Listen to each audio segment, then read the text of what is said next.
ও হ্যাঁ, এই যে এখানে ফটো আসবে, যেটা ফটো ধরো ভিডিওটা করছে, এটা ভিডিও হচ্ছে তো? হ্যাঁ, ভিডিও করো করতে করতে এখানে এখন প্রকাশজিকে অনুরোধ করছি কিছু বলার জন্য। ভিডিও হবে আর ফটো হবে।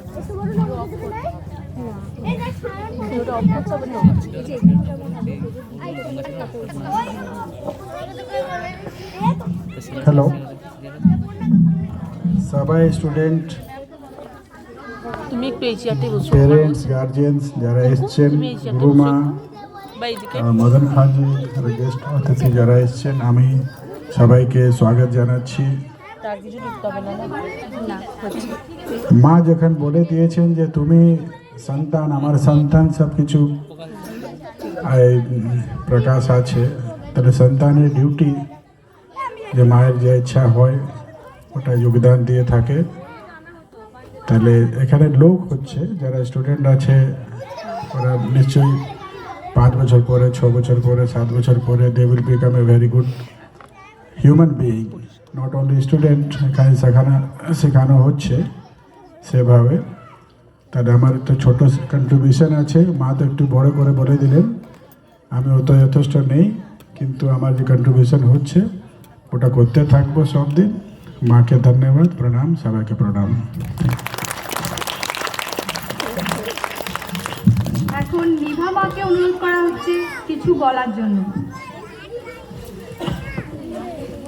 ঠাকুরকে প্রণাম জানাচ্ছি, মাকে প্রণাম, এখানে যতজন আছে বড়কে প্রণাম, ছোটকে প্যার। আর তো আমি কিছু জানি নে, কিন্তু মা যে এত মানে সম্মান দিয়েছেন যে সব সময় যে বাবার নাম বলছেন মাঝে মাঝে নিভা মা, ও ভাবছেন যে যদি আমার মেয়ে রেগে যাবে তাহলে আমি কি করব, মা একটুই করে। কিন্তু মা যে আছে আমাকে এত ভালোবাসে, আমি কোনো স্বপ্নেও কোনো মার সঙ্গে আমার রাগ হবেই না, এটা আমি ভেবে গিয়েছি। কেন মাকে আমি আত্মা থেকে ভালোবাসি, যে সংসারে আনার আমার মা বাবা, তার থেকেও আমি মাকে ভালোবাসি। যে ঠাকুরকে তো আমি কোনোদিন দেখি নেই, কিন্তু যখন আমি মাকে দেখি আমি এটাই ভাবি নিশ্চয়ই ঠাকুর এইভাবেই হবেন।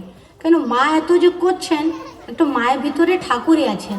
তাই জন্য আমি সবসময় মাকে প্রণাম জানাই, একসঙ্গে ঠাকুর আর মা দুইজনকেই প্রণামই করে নিই।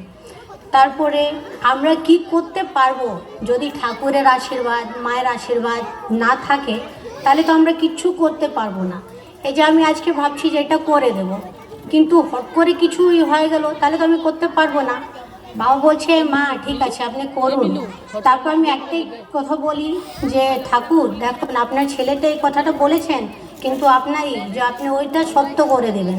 ঠিক আছে, এই যে হয়ে গিয়েছে জমি বা স্কুল বা কিছু, আর আগে হবে মন্দির, তাও ওই সব কিছু হলে হবে, কিন্তু এইখান থেকে যে ভালো ভালো মানুষ বড় হয়ে যাবে, আর এই পূর্ণানন্দ আশ্রমে, পূর্ণানন্দ বিদ্যাপীঠের যে নাম হবে, আমি চাই শুধু মানকরে নেই, পুরো বিশ্বে হয় পূর্ণানন্দ আশ্রমের নাম হয়, ছেলের নাম হয়, আর আমার মায়ের নাম হয়। এইটাই আমার একটাই আছে, আর আমি কিছু বলতে পারবো না। ধন্যবাদ জানাচ্ছি সকলকে।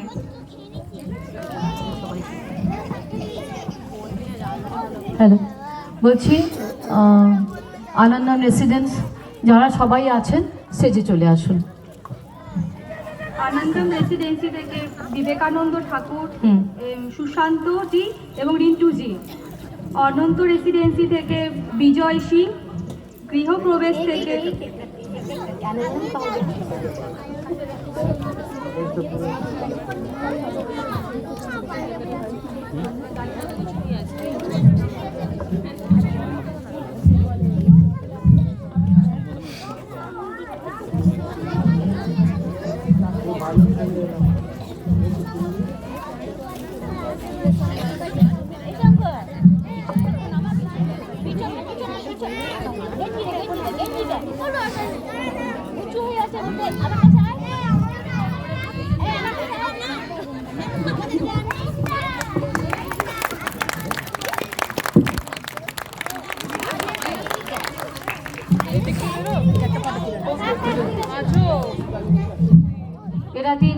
ডেডিকেটেড এদের কাজের প্রতি।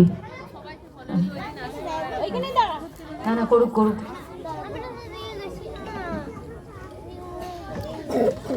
অনন্তা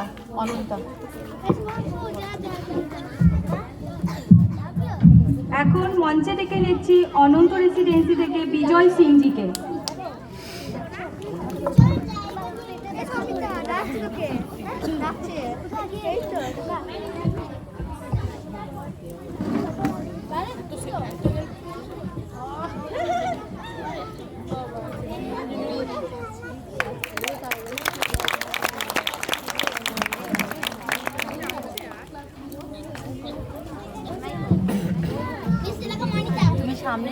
এখন মঞ্চে ডেকে নিচ্ছি গৃহপ্রবেশ থেকে সৌরভ ব্যানার্জিকে।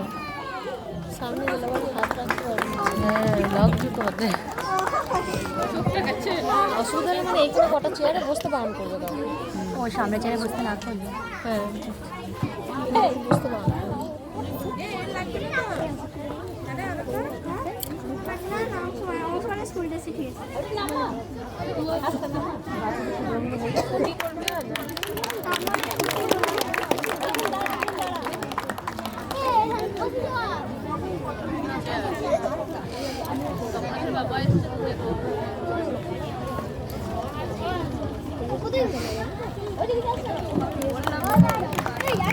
মঞ্চে ডেকে নিচ্ছি স্মার্ট রিসর্ট থেকে উদয় বিশ্বাসজিকে।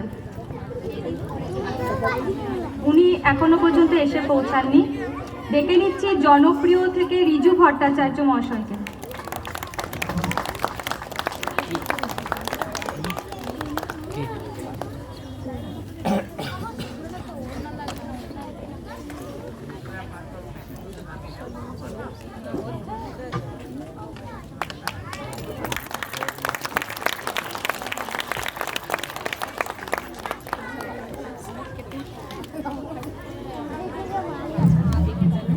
মঞ্চে ডেকে নিচ্ছি দ্য মাস্টার পিস থেকে নবীন পান্ডেজিকে।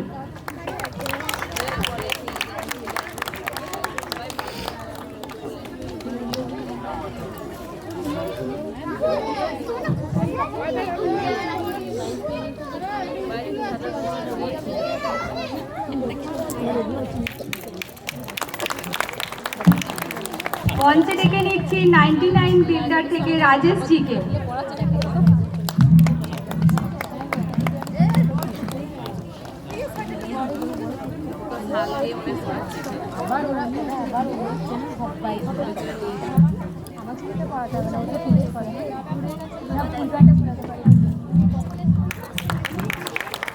এরপর মঞ্চে ডেকে নিচ্ছি ইউনাইটেড ডেভেলপার থেকে জটাশঙ্কর ঠাকুর মহাশয়।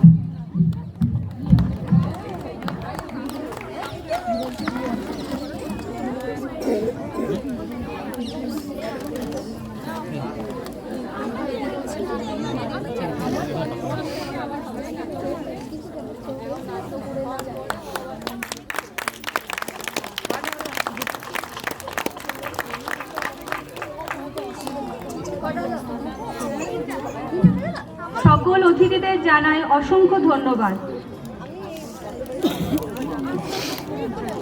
মঞ্চে আসতে অনুরোধ করছি শ্রী দীনেশ গর্গ মহাশয়কে।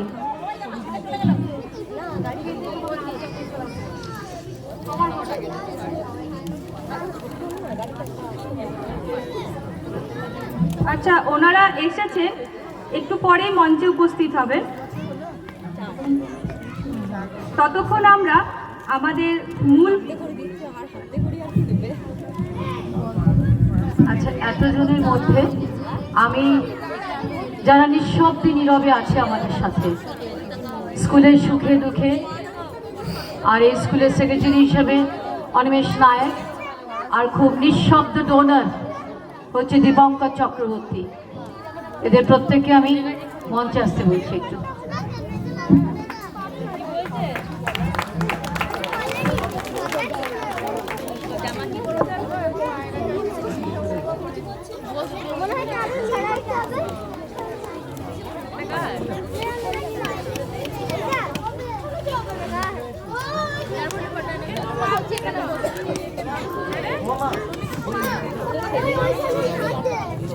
আমার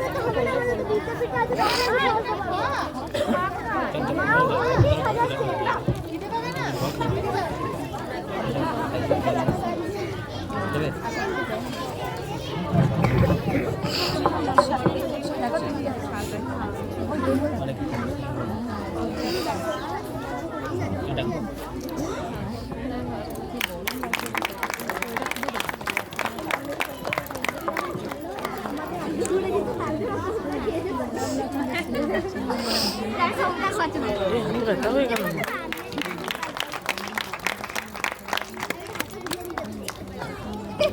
এবার ধরো ধরুন। যা ভারী।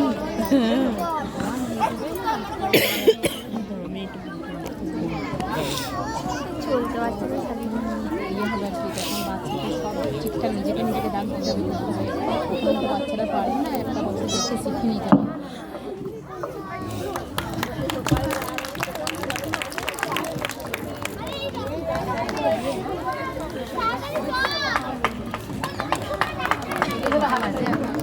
বলবে হাত ধরে গেলে না। হ্যাঁ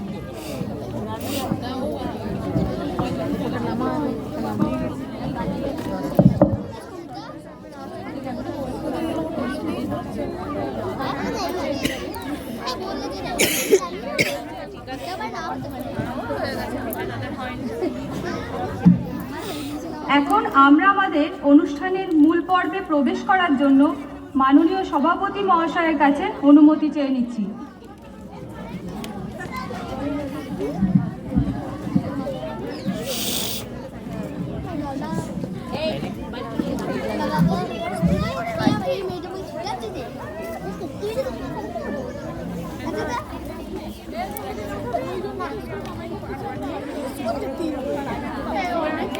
সত্যই থাকে। স্বামীজির এই বাণীটিকে আদর্শ করে এখন আপনাদের সামনে গল্প পাঠ করে শোনাবে বিদ্যাপীঠের ছাত্রছাত্রী সৌমিতা, আরাধ্যা, সঙ্গস্থিতা, অংশুমান ও তমনেশ। সকলকে মঞ্চে আসার জন্য অনুরোধ করছি।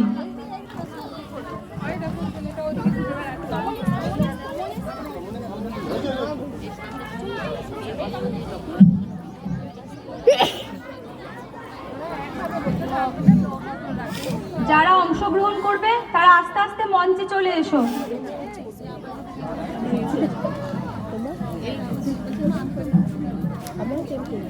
বিশিষ্ট অতিথিদের নিজ নিজ আসন গ্রহণ করতে অনুরোধ করা হচ্ছে।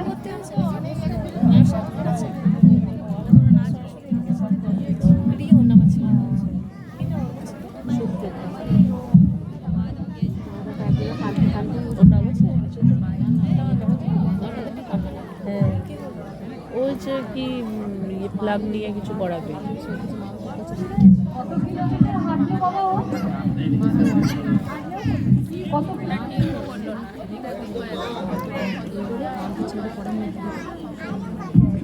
একটু একটু আবার বলি, নিভামা 105 কিলোমিটার পায়ে হেঁটে বাবাধামে গিয়ে জল দিয়ে এসছে, পায়ে ফোসকা।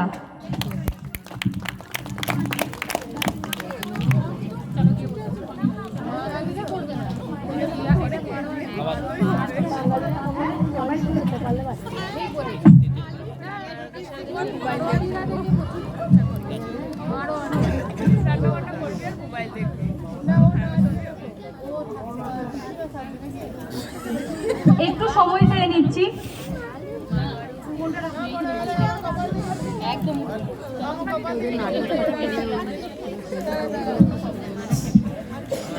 শ্রী দীনেশ গড় মহাশয়কে, উনি এইমাত্র উপস্থিত হয়েছেন, ওনাকে একটু বরণ করে নেওয়া হবে।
আমরা প্রণাম জানাই।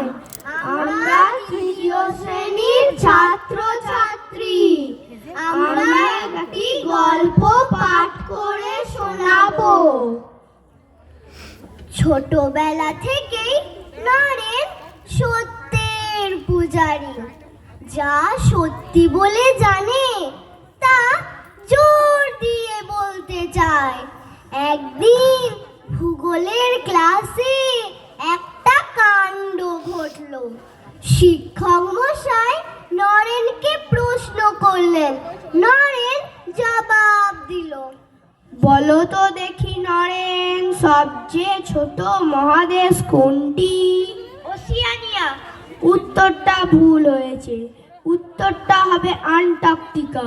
না স্যার, আমি ঠিকই বলেছি। না, তুমি উত্তরটা ভুল বলেছো। না স্যার, আমি ঠিকই বলেছি। আবার আমার মুখে মুখে কথা। বেঞ্চে গিয়ে বসো। এই বলে নরেন বেঞ্চে চুপটি করে বসে রইল। বাড়ি ফিরে নরেন কেঁদে ফেললো। কাঁদতে কাঁদতে মাকে সব জানালো।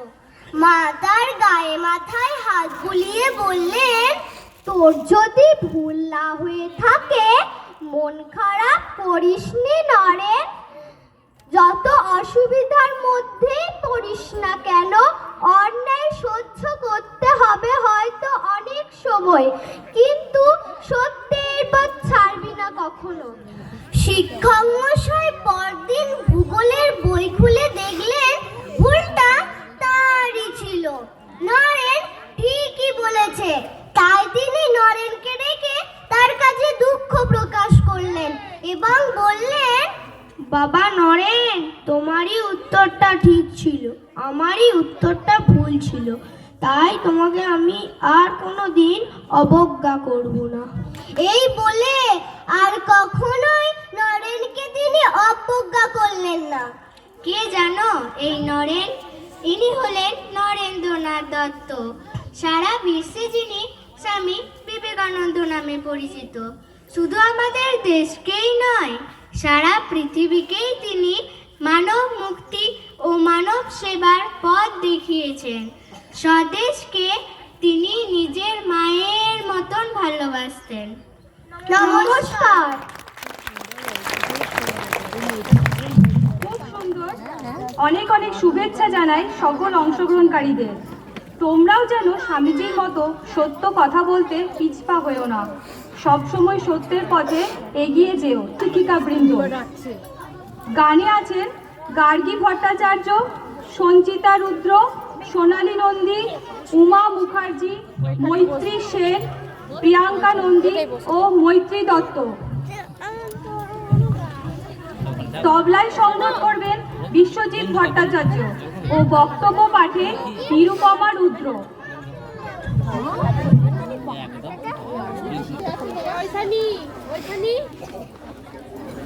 নিয়ে গিয়ে পড়ি দেন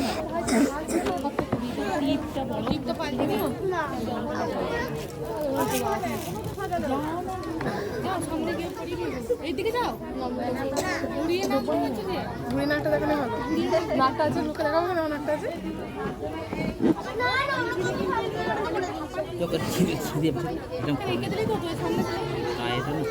বলছি তো, শুনছি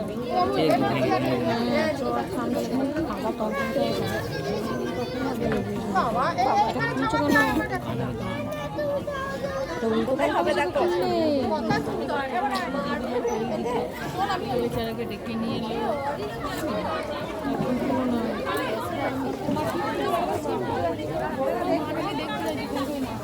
পিসিটাকে আমি চিনি।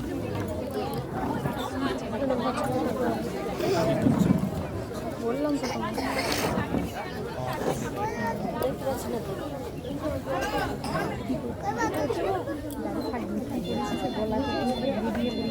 আর আমাদের আমাদের প্রতি দাঁড়িয়ে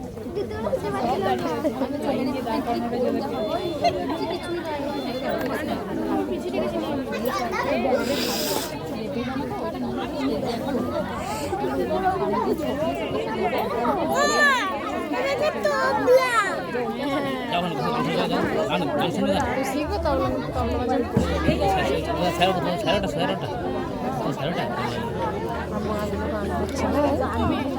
তুমি কোন মাটাকে চেনো? কোন মাঠ? এখানে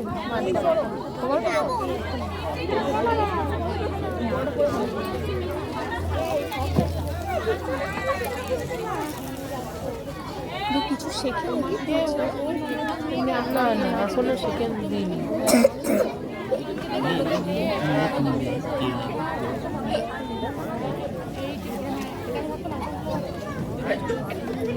দেখো হারমোনিয়াম আর একটা আমাদের আছে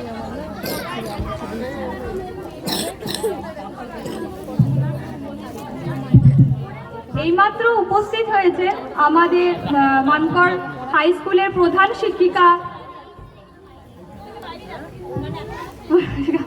মাননীয় প্রধান শিক্ষিকা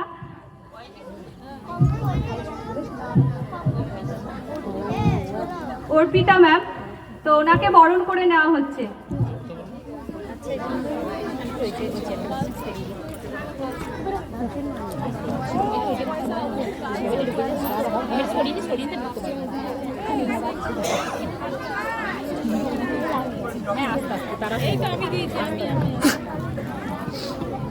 আচ্ছা, ক্ষমা করবেন, ভারপ্রাপ্ত প্রধান শিক্ষিকা।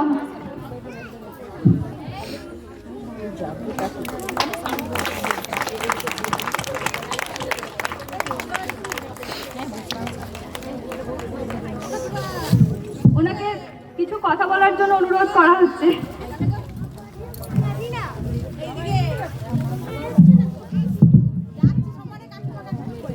উপস্থিত সব সুধীজনকে জানাই আমার সম্মান এবং শ্রদ্ধা। আর আমার থেকে বয়সে যারা ছোট আছেন তাদের জন্য জানাই আন্তরিক প্রীতি ও শুভেচ্ছা। এইখানে এবার আমি প্রথম, কিন্তু স্কুলে বহু বছরের আমি শিক্ষকতা করছি। তা হঠাৎ এবার গত বছর বিদ্যাসাগর মেলায় মায়ের সঙ্গে আমার আলাপ হয় এবং তখন থেকে এই পরিচয়, এবং আমি এটা দেখে তো সত্যি করে ভীষণভাবে অবাক হয়ে যাচ্ছি যে ঈশ্বরের আশীর্বাদ বা ওনার মতন এরকম মানসিক দৃঢ়তা না থাকলে আজকে এই জায়গাটা এতদূর পর্যন্ত উনি হয়তো পৌঁছতে পারতেন না। ঈশ্বরের কাছে প্রার্থনা করি ওনাকে পথ দেখান এবং উনি যেন এইভাবেই সামাজিকভাবে সবার পাশে, মানুষের পাশে এসে দাঁড়ান এবং মানুষের উপকার করুন। আমরা তো এতদূর পর্যন্ত পৌঁছবার কথা ভাবতেই পারি না। ধন্যবাদ, সবাই ভালো থাকুন, সুস্থ থাকুন। এবার প্রোগ্রাম শুরু হোক। অসংখ্য ধন্যবাদ জানাই আমাদের প্রিয় ম্যামকে।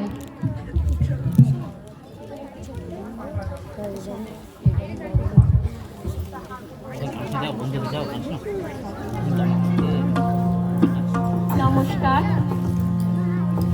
সমস্ত অভিভাবক, অভিভাবিকা, শিক্ষক, শিক্ষিকা, আমাদের অতিথিদের প্রণাম নমস্কার জানিয়ে আমরা একটা গীতি আলেখ্য শুরু করছি, আলো রেণু। স্বামী পূর্ণানন্দ 1936 সালের ফাল্গুনের কৃষ্ণা একাদশী 5ই ফাল্গুন পৃথিবী উপহার পেল এক গুপ্ত অবতার, আমাদের আচার্যদেব স্বামী পূর্ণানন্দ মহারাজ। তাঁর শৈশবের মাতৃদত্ত মন্ত্রটি, যুক্ত করো সবার সাথে, মুক্ত করো প্রাণ, স্মরণ করে সাধক জীবনের যাত্রাপথটি শুরু করেছিলেন বর্ধমান জেলার মানকর গ্রামে। 6 বছর বয়স থেকেই তাঁর মানকর গ্রামে যাতায়াত ছিল এবং আধ্যাত্মিক চেতনার সূক্ষ্ম তন্ত্রীতে অনুরণিত হয়েছিল মানকরের ঐশী স্পন্দন। স্বামী পূর্ণানন্দ মহারাজ সাধ্য সাধনা, কৃষ্টি সৃষ্টি, জ্ঞান বিজ্ঞান সকল ভাবধারার সমন্বয় ঘটিয়ে মানকর গ্রামে গড়ে তুললেন মানুষের আত্মশক্তি বিকাশের এক পীঠস্থান, রামকৃষ্ণ পূর্ণানন্দ মাতৃ সেবা সংঘ। আচার্যদেবের ইচ্ছা ও অমোঘ নির্দেশানুসারে মাতৃসেবা সংঘ আত্মার আত্মীয়তার অঙ্গীকারে গড়ে তুলেছে রামকৃষ্ণ পূর্ণানন্দ বিদ্যাপীঠ।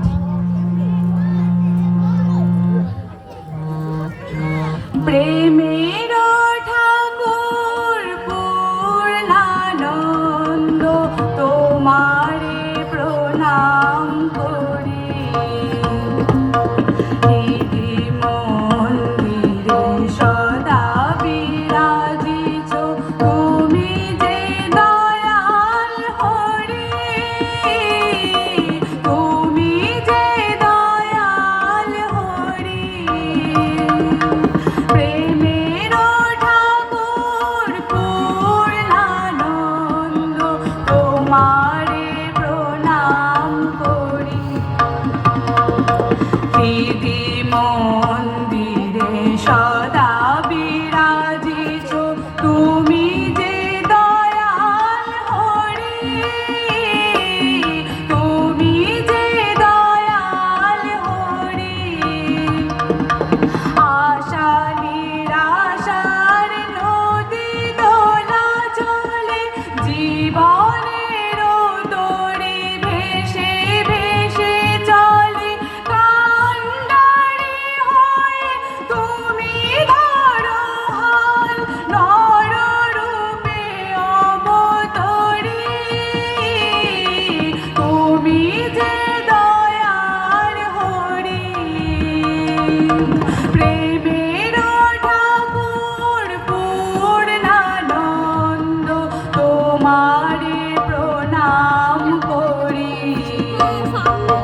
দিদি মন্দিরে সদা বিরাজিছ তুমি যে দয়াল হরি, তুমি যে দয়াল হরি। আলো আনন্দ পূর্ণানন্দ তোমার তুলনা তুমি। তোমারি পরশে জীবন ধন্য, মাটি হলো দেবভূমি। ভালোবাসা তুমি দিলে অকাতরে, অভয় শঙ্খ বাজে ঘরে ঘরে। পাপি তাপি যত হলো উদ্ধার, তোমার চরণ ধরি। তুমি যে দয়াল হরি। প্রেমের ঠাকুর পূর্ণানন্দ তোমারে প্রণাম করি। দিদি মন্দিরে সদা বিরাজিছ তুমি যে দয়াল হরি, তুমি যে দয়াল হরি। তুমি যে দয়াল হরি, তুমি যে দয়াল হরি। মহাভারতে যে কোনো একটি পাতা খুললে খুঁজে পাওয়া যায় দুর্লভ জ্ঞান। ঠিক তেমনই ঠাকুরের কথামৃতের প্রতিটি পাতায় লিপিবদ্ধ হয়ে রয়েছে বেদ পুরাণের সারাংশ। ঠাকুরের অনবদ্য বাচনভঙ্গি আর তীক্ষ্ণ বিশ্লেষণ ভঙ্গির সঙ্গে মিশে আছে জীবন রসের মাধুর্য। তাই তো তাঁর কথা শুধু কথা নয়, অমৃত। এক ভক্তের সঙ্গে কথা হচ্ছিল মনের বিশ্বাস অবিশ্বাস নিয়ে। ঠাকুর রামায়ণের উদাহরণ দিয়ে কত সহজ করে বললেন, বিশ্বাসের কত জোর তা তো শুনেছ। পুরাণে আছে রামচন্দ্র, যিনি সাক্ষাৎ পূর্ণ ব্রহ্ম নারায়ণ, তার লঙ্কায় যেতে সেতু বাঁধতে হলো। কিন্তু হনুমান রাম নামে বিশ্বাস করে লাফ দিয়ে সমুদ্রের পাড়ে গিয়ে পড়ল, তার সেতুর দরকার হয় নাই। এ কথা শোনার পর বিশ্বাসের শক্তি যে কি তার বলে দিতে হয় না। ভক্তরা প্রাণ ভরে গেয়েছেন এই গুরুর বন্দনা গীতি। প্রেম ভরে মনের গাহ রাম কৃষ্ণ নাম, শ্রীরাম কৃষ্ণ নাম, শ্রীরাম কৃষ্ণ নাম। প্রেম ভরে মনের গাহ রাম কৃষ্ণ নাম, শ্রীরাম কৃষ্ণ নাম, শ্রীরাম কৃষ্ণ নাম। অন্তরে যতনে রাখো মনের গাহ নাম, অন্তরে যতনে রাখো মনের গাহ নাম। দীন বাঙালির ধন রাম কৃষ্ণ নাম, শ্রীরাম কৃষ্ণ নাম, শ্রীরাম কৃষ্ণ নাম। প্রেম করে মনের গাহ রাম কৃষ্ণ নাম, শ্রীরাম কৃষ্ণ নাম, শ্রীরাম কৃষ্ণ নাম। একই বৃন্তে ফুটিল রে রাধা কৃষ্ণ শ্যাম, শিব কালী ব্রহ্মা বিষ্ণু শ্যাম সীতারাম, শ্রীরাম কৃষ্ণ নাম। প্রেম করে মনের গাহ রাম কৃষ্ণ নাম, শ্রীরাম কৃষ্ণ নাম, শ্রীরাম কৃষ্ণ নাম। রামে ব্রহ্ম একই যিনি মনের গাহ নাম, জন্ম মরণ সাথী রাম কৃষ্ণ নাম। রামে ব্রহ্ম একই যিনি মনের গাহ নাম, জন্ম মরণ সাথী রাম কৃষ্ণ নাম, শ্রীরাম কৃষ্ণ নাম, শ্রীরাম কৃষ্ণ নাম।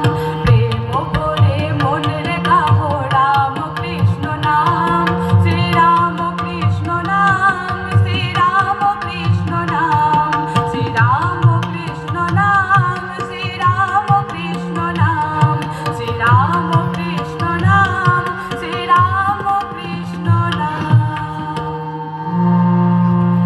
মাতৃ শব্দের অর্থ মাতা, ধাত্রী, দেবী। দেবী মাতা রূপে সমস্ত জীবকে গর্ভে ধারণ করেন। তিনি সৃষ্টি করেন, পালন করেন, আবার নিজের মধ্যে সব জীবকে টেনেও নেন। এটাই মায়ের লীলা। মা শারদা ছিলেন জগৎ জননী, রামকৃষ্ণ সংঘ জননী, ভক্ত জননী ও লোক জননী। তার মাতৃরূপ সর্বদা সর্বত্র সর্বজীবের উপর প্রকাশিত হয়েছে। মা বলতেন, আমি সকলের মা, ইতর জীব জন্তু সকলের। আমি জগতের মা, সকলের মা। আমি সতেরও মা, আমি অসতেরও মা। বাবা, তারা তো আমার ছেলে। আর যা বলিস আমায় সর্বনাশে বলিস নে। জগৎ জুড়ে আমার ছেলে মেয়ে রয়েছে, তাদের অকল্যাণ হবে। সকলের মঙ্গলের জন্য আমি ঠাকুরের কাছে প্রার্থনা করছি, সকলের মঙ্গল হোক। তিনি সকলের মঙ্গল করুন। জয় জননী শারদা, জননী শারদা, জননী শারদা মা। হও জননী শারদা, জননী শারদা, জননী শারদা মা। জয় জননী শারদা, জননী শারদা, জননী শারদা মা। হও জননী শারদা, জননী শারদা, জননী শারদা মা। হৃদয়ে হৃদয়ে ঝিঞ্জিত আজ হৃদয়ে রহিবি না। উঠেছে উছালে প্রেমের পাত্রে, কাটেছে রাত্রি আমার। জননী শারদা মা, জননী শারদা মা, জননী শারদা মা। জয় জননী শারদা, জননী শারদা, জননী শারদা মা। ও জননী শারদা, জননী শারদা, জননী শারদা মা। পূবের আকাশে অরুণ উষার গাহিছে মাতৃবন্দনা। লোক কোটির কণ্ঠে উঠেছে জয় জয় ধ্বনি, জয় মা, জয় মা, জয় মা, জয় মা, জয় মা, জয় মা, জয় মা। জয় জননী শারদা, জননী শারদা, জননী শারদা মা। ও জননী শারদা, জননী শারদা, জননী শারদা মা। গগন আধারে তখন হাসে শারদা চন্দ্রমা। আলোর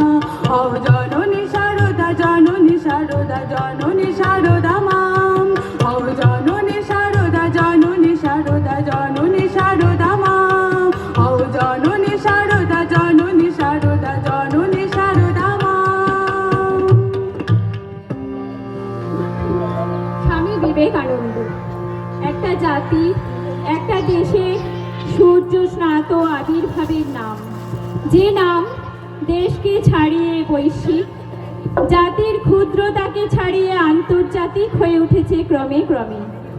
কবি সুবোধ সরকারের আমি বিবেকানন্দ বলছি কবিতায়, আমি সিংহের মতো গর্জন করি, বজ্রের মতো গান, উপনিষদের থেকে তুলে আনি আমার প্রতিটি বিন্দু, মাথা উঁচু করে আমি বলে যাই আমি একজন হিন্দু। গাঢ় শঙ্খের মতো আমার শক্তি শরণার্থীকে বিমুখ করতে পারিনি, তারা মিশে গেছে যেরকম ভাবে দুধে মিশে যায় চিনি। হোক না হেলেন, হোক না ইহুদি, হোক বলে ভিয়াচিন, জীবন পেয়েছে দুব্ব ঘাসের স্পর্শে আমার ভারতবর্ষে। উপনিষদের থেকে তুলে আনি আমার প্রতিটি বিন্দু, মাথা উঁচু করে আমি বলে যাই আমি একজন হিন্দু।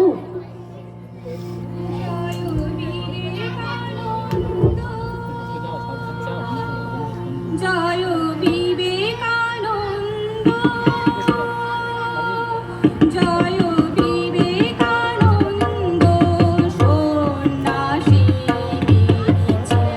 চিরবৈরিক ধারী, জয় বিবেকানন্দ, জয়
বিশ্বাস, ঠাকুর মা স্বামীজির চরণাশ্রিতা।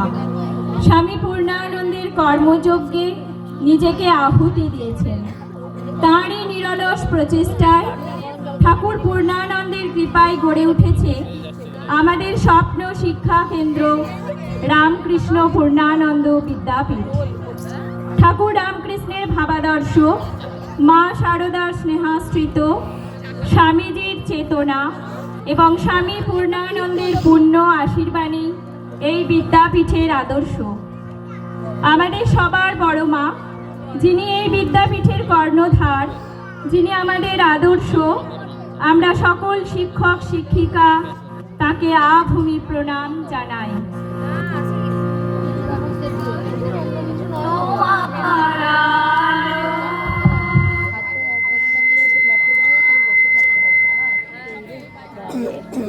এই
খুবই ভালো লাগলো, কারণ ইতিপূর্বে এনাদের অনুষ্ঠানে বারবারই আমন্ত্রিত হয়েছে, কিন্তু এখন অবসরের কারণে বিদ্যালয় থেকে চলে যেতে হয়েছে। সুতরাং সেইভাবে আমি বিদ্যালয়ে আজকে হঠাৎ করে আসবো, সেটা যাই হোক বাবা রামকৃষ্ণদেবের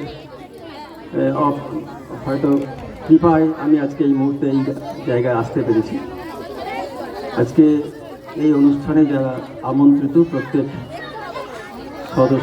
সদস্যা, প্রত্যেক আমন্ত্রিত অতিথিবর্গ, সম্মানীয় ব্যক্তিবর্গ, সব থেকে এই মিশনকে যিনি যার একান্ত অনুপ্রেরণা দিয়ে বই নিয়ে চলেছেন, সেই মায়ের প্রতি সশ্রদ্ধ প্রণাম, শ্রদ্ধা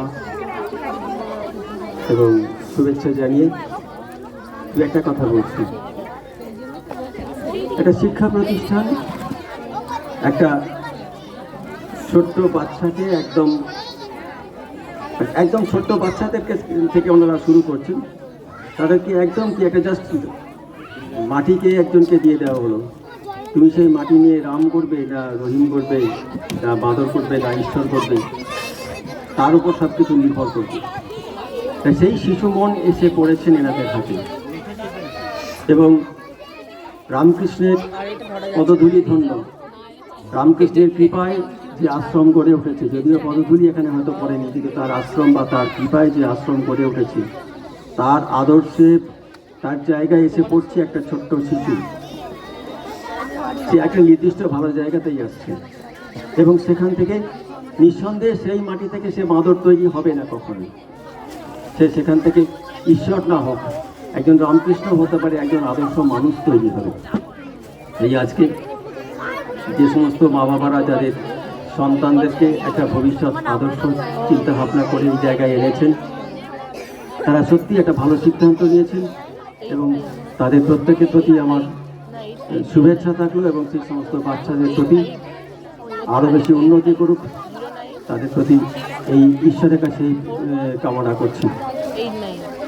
আর একটা কথা হচ্ছে যে একটা আশ্রম মানে তার ক্ষমতা হচ্ছে যে আমার ভান্ডার আছে পড়ে তোমাদের সবাকার ঘরে ঘরে।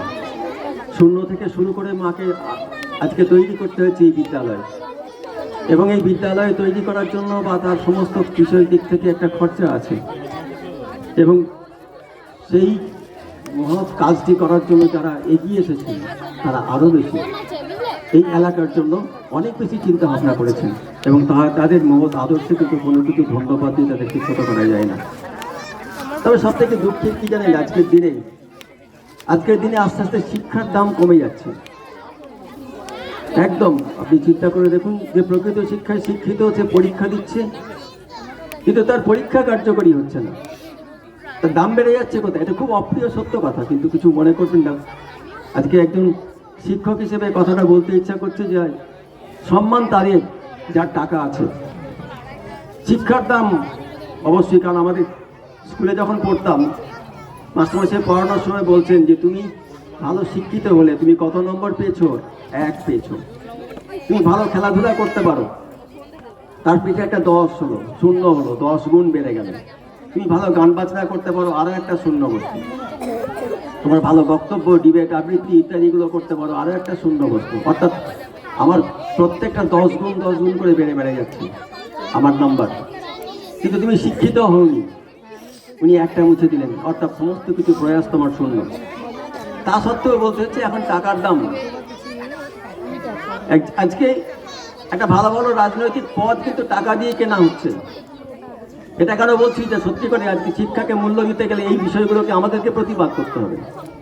একটা রাজনৈতিক ভালো পদ আপনি টাকা দিচ্ছেন, যে যত বেশি টাকা দিতে পারবে সেই আসনটা পাবে, এবং আসন পাওয়ার পর তারা কি করছেন, আমি 5 গুণ দিয়েছি, আমি 25 গুণ তুলে নেব, আমি ইনকাম করব, এবং তারাই বেশি সমাদৃত। একজন মঞ্চে একজন শিক্ষিত ব্যক্তিকে ডাকার থেকে তাকে বেশি টানবেন যারা আজকে টাকা দিয়ে সেই পদগুলো অলঙ্কৃত করে নিয়ে আর শিক্ষা ব্যবস্থাটাকে একটা চূড়ান্ত পর্যায়ে নিয়ে যাচ্ছে।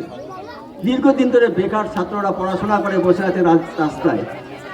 কাজেই আজকে এই শিক্ষা প্রতিষ্ঠান, যার অনুষ্ঠান, যাকে কেন্দ্র করে, যেখানে বাচ্চারা একটা আশা নিয়ে আসবে, এখান থেকে আমরা সোজা হয়ে দাঁড়িয়ে যাব, সেই জায়গাটাকে কিন্তু কলঙ্কিত হয়ে যাবে যদি এই বিষয়গুলোর প্রতিবাদ হচ্ছে, চলছে।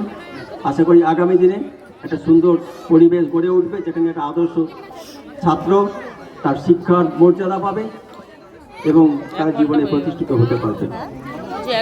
অনেক বেশি সময় দিচ্ছি না। এখানে ছাত্রদের প্রতি একটা বক্তব্য, তোমরা যখন এখানে এসেছো, মাস্টারমশাইরা তোমাদেরকে একটা মানুষ করার কারিগর, তাদেরকে যথাযোগ্য সম্মান করতে হবে, তারা যা বলবেন সেটা করতে হবে। কারণ গুরুকে, যিনি গু থেকে রুতে নিয়ে যাবেন, অন্ধকার থেকে যিনি আলোয় নিয়ে যাবেন, তিনি তো প্রকৃত গুরু। এবং তোমরা এখানে এসেছো শিক্ষাগুরু, তার উপরে আছেন সর্বশ্রেষ্ঠ রামকৃষ্ণ গুরু। তার মধ্য দিয়ে একজন রাজনৈতিক নেতার সঙ্গে তর্ক হয়েছিল যে আমাদের পাড়ায় দুর্গাপুজো হচ্ছে, হঠাৎ করে দুর্গাপুজো বন্ধ কেন? বন্যার জন্য দুর্গাপুজোর মতো হবে না, জল ঢুকিয়ে দিচ্ছে অন্য জায়গা থেকে পাম্প করে পাড়ার মধ্য দিয়ে। বলছে এখানে দুর্গাপুজো হবে না, দুর্গাপুজো না করে গরিব মানুষগুলোকে দুটো কম্বল দান করুন, দুটো ত্রিপল দান করুন। আমি মেনে নিলাম আপনার কথা, গরিব মানুষদেরকে কম্বল ত্রিপল দান করুন, কিন্তু দুর্গাপুজো কেন হবে না? বলছে আপনি দুর্গাকে দেখেছেন? প্রচণ্ড রাগ ধরে গেল। দেখুন, দেখা বা জানাটার জন্য নিজস্ব ব্যক্তিগত অভিজ্ঞতা থাকে, নিজস্ব ক্ষমতার প্রয়োজন থাকে। সেই ক্ষমতা আপনার নেই। একটা তারের মধ্যে দিয়ে কারেন্ট যাচ্ছে, আপনি দেখেননি, হাত দিয়ে দেখুন, দেখলে বুঝতে পারবেন কারেন্টটা আছে কি নেই। আপনি একজন নেতা, সুতরাং আপনি অন্ততপক্ষে বিবেকানন্দকে বিশ্বাস করেন, তার আদর্শ নিশ্চয়ই আপনি অস্বীকার করবেন না। না, ঠিক আছে, বিবেকানন্দকে বিশ্বাস করি। সেই বিবেকানন্দ তাকে স্বীকৃতি দিয়েছেন গুরু বলে? রামকৃষ্ণদেব।